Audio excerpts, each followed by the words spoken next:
आपके पास Redmi A1 है, A2 है या फिर कोई और फ़ोन है, तो उसके अंदर जब भी आप कैमरा पे जाते हो, कोई भी फ़ोटो क्लिक करते हो तो ऐसे आपके फ़ोन में साउंड आता है क्लिक का।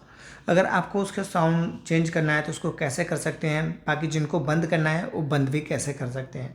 तो करने के लिए इस पे जाएंगे, आपको दिख जाएगा सेटिंग, इस पर आपको चले जाना है। जाने के बाद यहाँ पर आपको दिख जाएगा कस्टमाइज, इस पर आप जाओगे तो यहाँ पर आपका आ जाएगा साउंड, इस पर आपको टैप कर लेना है। जो भी आपको लगाना है इन तीनों में से साउंड आपको सेट कर लेना है। जैसे कि मैंने फिल्म सेट कर लिया, आपको करना क्या है, बैक अब यहाँ से आपको कर लेना है। तो इस तरह से आपका साउंड चेंज हो जाता है। बाकी जिनको बंद करना है उनके लिए वापस इस पे जाना है, सेटिंग पे जाना है। यहाँ पे आपको दिख जाएगा नीचे की साइड शटर साउंड, इसको जाके आपको बंद कर देना है। बंद करने के बाद आप देखेंगे कि आप कोई भी फ़ोटो क्लिक करेंगे, यहाँ पे आपका कोई भी साउंड नहीं आता। तो इस तरह से आप अपने फ़ोन में साउंड भी चेंज कर सकते हो, प्लस अगर आपको साउंड बंद करना है तो ऐसे बंद भी कर सकते हो। अगर वीडियो अच्छी लगेगी तो लाइक, कमेंट, शेयर, सब्सक्राइब कीजिएगा। मिलता है नेक्स्ट वीडियो, तब तक के लिए बाय बाय।